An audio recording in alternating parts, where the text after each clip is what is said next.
Hello, thank you for having me today to speak. I've just got my timer there because I like to keep track of things. I'm going to squeeze every minute I can because I could talk for days and days. And so I'm just going to point out, I'm in front of the bar, so if anyone wants to come and have a chat with me at lunchtime, I will talk until all questions are answered. But I'm going to take every minute I can in this session, if that's okay. All right. So I've had the privilege of coming in for the final year of this project, and I just wish to acknowledge everyone who worked on it ahead of me coming on board and taking it across the finishing line. I wish to acknowledge traditional owners of the countries in which we're meeting, but also very much so the lived experience members of our community that we consulted with, including Black, the LGBTIQ+ queer organisation. And I'd like to acknowledge all the lived experience participants because this has been a co-design initiative in its truest form, which is a beautiful thing. All right, so why am I here? Why are we talking about LGBTIQ+? I was at the Oceanic Palliative Care Conference, the most beautiful conference I've ever been to, actually, for the people that were in the room. And people came up to me all the time and said, I've been working in the sector for 10, 20 years, but I've only had a handful of maybe gay people. And for me, it made me take a breath and think, you probably just don't know that you have. And my concern is there might be many more who haven't accessed you and utilised all you can offer. So I'm going to talk to you about why this is important. So we did a scoping study, you can find it on our website, and we have some research that says that our communities get left behind in lots of areas, but that includes end-of-life and palliative care. So an Australian study found that only 29% of people who were LGBTIQ+ had an enduring power of attorney, 18% had appointed an enduring guardian, 12% had made an advance care directive. That's low, even by general standards, base rates. We also know that approximately 33% of LGBTIQ+ people in another study believe that advanced care planning documents would be enforced by health professionals more for heterosexual people than for themselves. So that means that you're talking about 2/3 not confident that their plans will be followed through. Trans and gender diverse people have a greater disparity, and it was found that 50 to 70% less likely to engage in end-of-life planning than cisgendered LGBTQ people. And only 10% of transgender people have had any end-of-life conversations with healthcare providers. And this is a population that needs us to actually initiate for lots of reasons. Often they're getting on with their lives. We call it sort of the Peter Pan effect. They've affirmed themselves and they just want to live. But there's also so much shame, stigma, fear of prejudice that comes with their journeys. When it comes to informal planning, a good piece of news story is that our communities actually have more informal conversations than the general community because we're often afraid. We often lie in bed and talk to our partners or around barbecues or wherever we're meeting. And we often have these discussions of what if something happened to one of us or one of our chosen family members? Would we be allowed to visit? Would we be able to make decisions? Would we be frozen out of the funeral arrangements? They're all things that we really, really weigh heavily on us. And the last study here I've got is actually a study that we actually undertook, a national survey of LGBTIQ+ people and also LGBTIQ+ health professionals. And we found that 62% of community members and 77% of healthcare professionals who were community members most strongly agreed that they were concerned that some institutional healthcare settings are not inclusive or supporting of LGBTIQ+ people. And that bears out, it's even higher when it's a religious associated institution. As we know, a lot of the palliative care and aged care sectors born out of religious institutions and the care that they provide communities. We also found, I did a typo there, that only 16% of community members strongly or somewhat strongly, agreed that they felt confident they would not need to actually educate health professionals about their own living circumstances. That's a lot of time and energy we put into having to educate our healthcare provider before we do anything that gets our needs met. So that's why I'm talking about it today. All right, so a bit of an intro, and this is going to follow very much the format of the e-learning, free e-learning that I'm spruiking today. This is our communities. I'm going to mention LGBTIQ+ a fair bit. There is a whole module on this and our histories and our experiences. But the L, the G and the B, being lesbian, gay and bisexual, is about sexual orientation. The T is gender diverse, and that's about our sex, which gets very confusing. It's what we have been identified as when we're picked up, we're born, and it's what our genitalia and what people assume we are. But that's not always the case, and for our communities, we have a lot of diversity. The I is for intersex characteristics, which means that some people's characteristics don't match the medical norm of male or female. That could be hormonal. It could be secondary puberty indicators. It could be genitalia, etc. And it's as common as redheads. I'm a redhead. We're quite common. Queer is an umbrella term. I just want to make it very clear that this is one you need to be careful using with older population because it is a derogatory term and they still feel it that way, but it's been reclaimed by our communities. And plus is for all the other people, including asexuals and aromantics. When you see A, it means not, who identify with our communities and therefore are members. All this we go into a lot of detail because I've just given you a really snapshot and you're probably going, ooh, if you haven't heard this stuff before. It's really important that you have some familiarity with it. So Module 1, we go into who are our communities, what are our lived experience, and how do these identities shape our experiences of healthcare. That includes negative and positive. We also talk about the history of our communities, including experiences during the HIV and AIDS crisis, which very much informs our lived experience of palliative care. We also show how the lifetime of discrimination can impact our healthcare and access to healthcare services. Most of us haven't had great experiences in the past. It makes it harder for us to step through the door in the future. And you'll see there in the bottom right-hand corner, we've got a beautiful power and privilege wheel interactive that we developed up. Which isn't our model, but we've Australianised it and made it interactive so that you can understand the intersections and the diversity within our community. Module 2 and Module 3 about barriers and enablers. So barriers, there are two types that we identify for our communities. People-based, which means it's the individual themselves with a life-limiting condition, and service-based, which means it's the organisation, the institution or the care provider. People-based, we have low awareness and knowledge of palliative care options. I showed that in the statistics. We're lower than normal for lots of reasons. We also have the fear of discrimination and prejudice, and that includes us having legal systems that are only just catching up to recognising our relationships and who we are. And we might think we all have marriage equality, but we don't. Transgender people still don't have marriage equality entirely. So there's a lot of catching up to do here, and the community has the misconception that end-of-life planning and palliative care is behind as well. It's not. But that's the perception that we need to overcome. We also have concerns about religious and worldviews being imposed, and I mentioned particularly where there might be religious institutions delivering that care, and some of them deliver the most fantastic care. I mean, Uniting Care is the gold standard when it comes to the rainbow tick. But for our communities, we bring the legacy, the history of conversion therapy, the histories of being told that we're not okay and we're not accepted, and all of the other stuff that comes with that. So if you have services where you've got a palliative care for emotional support, it goes to the pastor, it's not going to be always an inclusive service for us. Lastly, we have autonomy and choice not respected. That includes things like, if we're not well and we've got dementia, are you still going to recognise us and speak to us how we need to be recognised in the moment where we are and what we need for our loved ones? If I'm on medications that you're a bit concerned about because it's going to interact with you think it might interact with hormone replacement therapy, it generally doesn't. Are you going to be wanting to take me off my meds that actually impacts my mental health and well-being, crucially? So it's all these things around how do we actually maintain care and support, also around personal care and how our bodies are seen and looked at when we might have had surgeries put upon us, particularly intersex communities without consent, and the trauma that we have around medical procedures. So there's a lot there. We also have service-based barriers. Heteronormative, which means assuming everyone's heterosexual. Cisgendered, assuming everyone's the gender they were assigned at birth.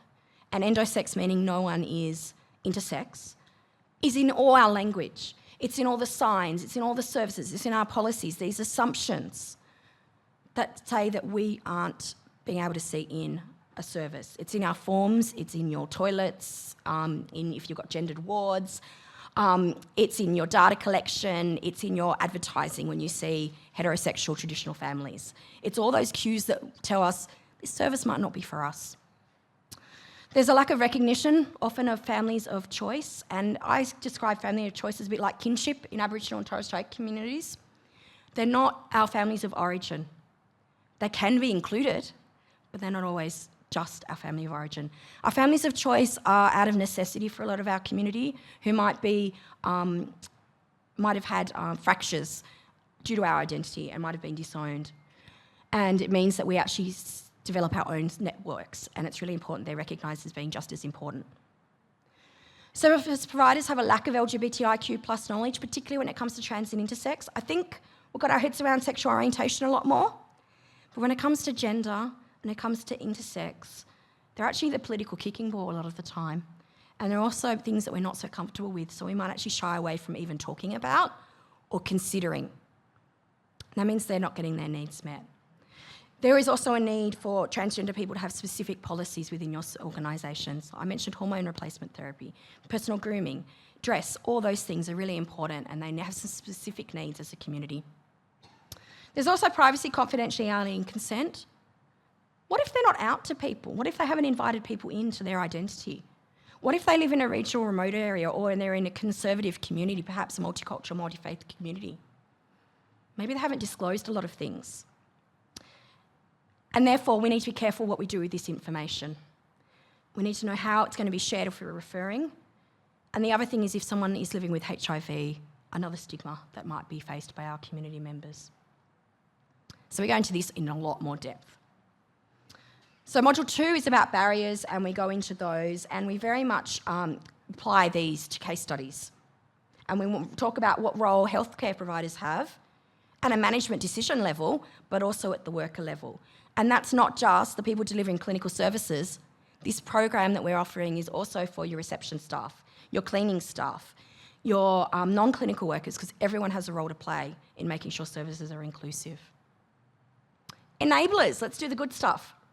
Number one is that healthcare services have LGBTIQ plus inclusive policies and practices, and they're known. We want to know that before we walk through a door. We want to know that we can see it in some way. We look for things like the rainbow that I'm wearing, but we want to see it in action, not just something stuck on as an afterthought. Really great intention, but we need to see how it's going to happen if we have problems with the staff, if we have concerns around fellow clients and how they're going to accept us in a residential setting. There's lots of things there. Second, we need healthcare professionals that are trained in LGBTIQ plus inclusive care. Do our training, it's free, you get there straight away. We also want inclusive carer support that recognises the diversity of our relationships and our families and their needs. And crucially, we need psychosocial and mental health support that's being provided alongside and within our palliative care. Our communities have the highest rate of suicide and mental health distress in New South Wales and in the rest of the country, just behind Aboriginal and Torres Strait Islanders. Even higher for trans and gender diverse and bisexual people. So we need to be mindful of that, and that in palliative care and accessing services, our distress goes up and our mental health conditions can be exacerbated. And the last one here is legal advice and decision-making support, reputable sources of information and confidence. So of the people who completed our survey, 70 to 80% rated these the top 5 as being very important or important. We go into enablers and we do a beautiful model in the bottom right there where we talk about the individual, family, friends, service environment, workers and institutional systems. And we walk through how can you become more inclusive. So what about end-of-life discussions? Because we said that's the biggest thing that's an indicator of if we get a service and if we get our needs met. How do we do those discussions if maybe we're not so confident? Well, the first thing is I want to throw out the golden rule. You know the golden rule of treat others how you would like to be treated? No, we want the platinum rule. Treat others as they want to be treated. You need to meet their needs, the good old equity. And that means you need to practice person-centred and trauma-informed care. We're an amazing community, a resilient community, but we are also often quite a traumatised community. And we're also a community that often hasn't had our voices heard or been minimalised or shut down and had discrimination against. Undertaking training and professional development and making that part of your core work, not just a one-off, like you would with any other population. You know that we're actually 15% of the community and 40% in younger generations, and they're conservative estimates. So I guarantee you are seeing our community members either as clients or loved ones, and that could be across the lifespan. I'm seeing 90-year-olds affirming their gender in nursing homes. It's beautiful. But it's a new place that they're trying to navigate, and we've got a role to play there. We need to be mindful of our own biases. We all have them. I'm not saying there's anything wrong with them. We all come with our own values and beliefs, but we need to be mindful of them and adapt them for the clients in which we're working. And these are conscious and unconscious, and doing this training might actually unearth some unconscious ones you didn't know. We also need to take steps to be as inclusive as individuals, but also advocate for change within the workplace. I've been training in this for about 14 years, I think, roughly.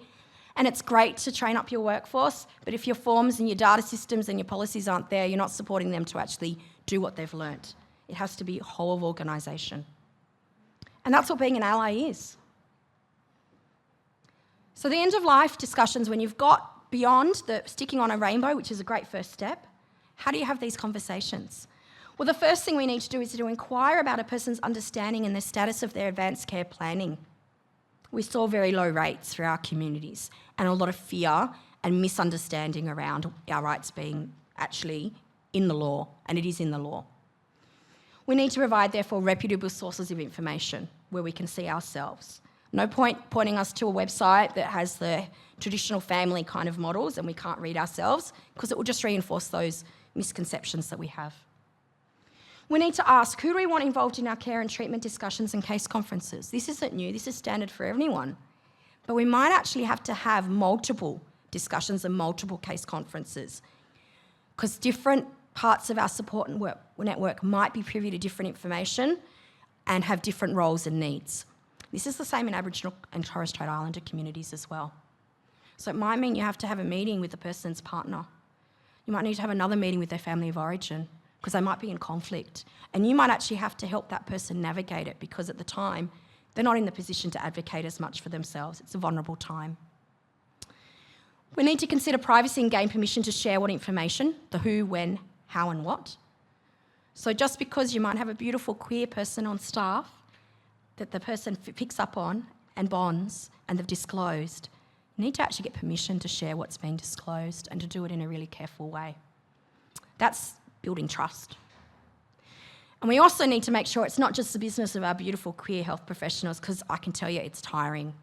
It's tiring to always get our community on your caseload. We love our community, we want to serve them, but you're bringing your lived experience every day plus some. So we need to look after those workers. We need to ensure affirming personal belonging and self-care needs are made available and respected.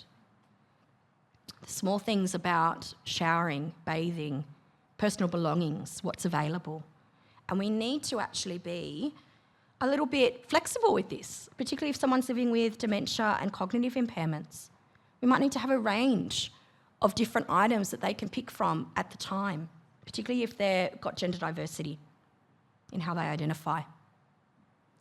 We need to meet cultural inclusion and safety needs. We need to not assume the existence or non-existence of religious beliefs. Our communities are religious. We're just not all religious, okay? And so we need to be mindful that we don't just make the assumption that we don't refer people to palliative care support within religious organisations. We might have to pick which religious organisations we refer people to, because there are some that are a lot more inclusive than others. We also need to provide care and bereavement support for the chosen families. We talk about disenfranchised grief, which is not having our relationships recommended while we're living, can actually make it even harder when the person's passed, what happens at the funerals, what happens in their grief process. They actually need more support options, and support options that they feel seen and heard, and they don't have to educate before they get their needs met. And lastly, we need to inquire about funeral and memorial wishes, because that's a really empowering experience for people, isn't it? You hear some people who really want to get in there and plan that stuff, taking a bit of control. Our communities are the same, and we have real concerns that we might actually have our gender changed, our relationships not recognised, our loved ones not invited to the funerals, and perhaps a funeral that we'd never have wanted being conducted and a memorial. I mean, they're gone. Funerals and memorials are often for the living, but in the last days and the last times of that person's life, they weigh heavily. So that's Module 4. And Module 4, we talk about the importance of end-of-life planning and legal decisions. We're not a legal training guide, but we've worked with legal professionals to make sure we provide the important information for our communities. And we also spent a bit of time around end-of-life planning resources and what's available, and knowing how to support carer and bereavement needs. So, the e-learning, come and see me. I've got a bit of paper. You want to pop down your email address, I'll get you signed up straight away. It's free. It's RACGP accredited. It comes with points. And most allied health and nursing organisations all recognise it, which is great. There are 4 modules. You can do all 4, or you can do the standalone ones that are important for you. You can do them at your own pace. And I've got posters and postcards, and I've got the last few beautiful mugs and bags and things, and I'm not taking them home, so come and get them. There's a QR code if anyone wants to quickly take it and come along on the journey with us. We'd love to have you.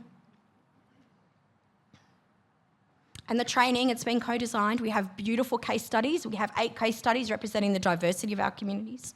Sorry, my voice is going. Based on lived experience, which is incredible. It's evidence-based. You get a workbook, which gives you summaries, and you get access to a whole lot of resources. So this is the evidence base. You actually get the graphs, the data, the quotes from our own studies. We did a national survey, and we did 14 qualitative interviews with Applied College of Psychology. So you get all that information that's informed our work. So you hear directly from our communities. These are the case studies. These are only 4 of the 8 beautiful case studies that we walk you through. You also get an original PDF, which you can type in as you're doing the training and print. It gives you all the language that you've learnt, key takeaways, your notes, etc. And you can hold on to that then. We link you to existing resources as well as resources we've developed to embed in the e-learning. And you can access it on our website by going to our work, dropping down palliative care's there, our scoping paper's there. It's got a paper with international and Australian research. It's a wealth of information. And if anyone's looking to do any planning or wanting to do some rationale for your staff doing this training, head to that. It's rich. And then on the right-hand side, there's the Moodle, which is our learning platform, which you can come in and out of for the free training. If you've got any inquiries, Robert Hardy's the Director of Training and Development at LHA. And there's an email there for him, education@lgbtiq+health.org.au.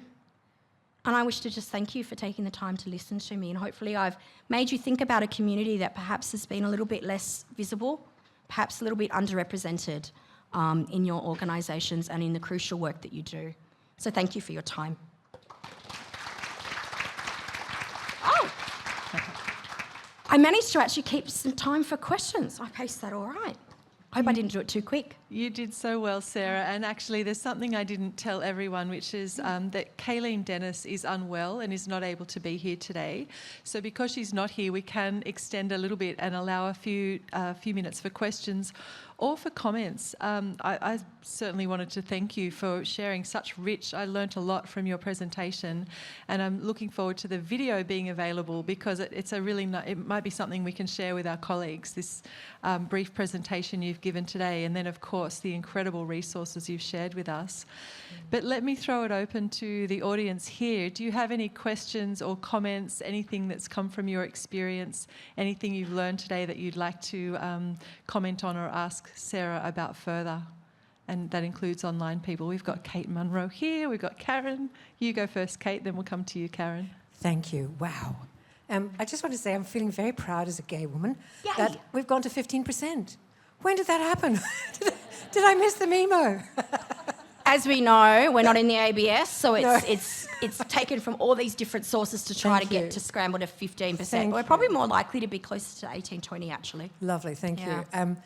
The other comment is about that we want to think that we are inclusive, but I get we're not really. And unless you sit in that minority, you don't necessarily think of it or experience it. But as a proudly married gay woman, I have an enduring power of attorney and an enduring guardian because I don't trust our health system to not recognise my wife, who I would want to have be my voice if I couldn't speak. Yeah. So thank you, and thank you for your amazing modules. Much as I might be retiring soon, I'm going home to play. Yay! I'm going to learn something. So thank you very much for your presentation. No worries. Loved it. Come and play with the family. Be good. Yeah. You mentioned there about the legal recognition and all of that. That's a big part of why we're doing this work, is the health professionals are going to make a big gap there. But it's about us actually providing the service, because if we don't disclose, we're not going to get our needs met. And if we don't feel safe to disclose, you're not going to know we're in your room, your new service. And that's not just residential, it's going into the home. Because going into the home, we often put ourselves back in the closet. We de-gay our places, pretend that we've got a flatmate when actually they're our partner. Over to you, Karen. You had a question? Do you have any involvement with residential aged care facility residents? Sorry, in what way? If, are we able to, because we have got a few Yeah. residents Yes. that would need your help, would you be able to come in and speak with them, or? Yeah, so we're not an organisation that delivers services, but we do training. This program's actually wrapped up at the end of this financial year. But if you do inquire with LHA, the peak body, they'll put you in contact with some of their people. It would be a fee for service, unfortunately, because it's the end of the government grants round. But yes, we can certainly do training, and we're very happy to do that. Okay. There is free training though, if anyone works in aged care, Silver Rainbow. That's free on our website all round, as well as this palliative care, both e-learnings. All right, lovely. Thank you. Pleasure. Sarah, during the lunch break, you mentioned a whole lot of colourful free merch, and also I think people have some serious questions to ask you as well. Where are you located in the room? Conveniently in front of the bar.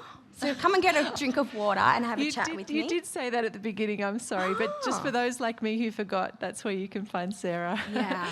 Any other questions in the room or expressions of appreciation or insight? Thank you very much. Oh, pleasure. I thought it was excellent. Thank you for updating us all. Absolute pleasure. Look forward to maybe chatting to some of you in the break. Thank you.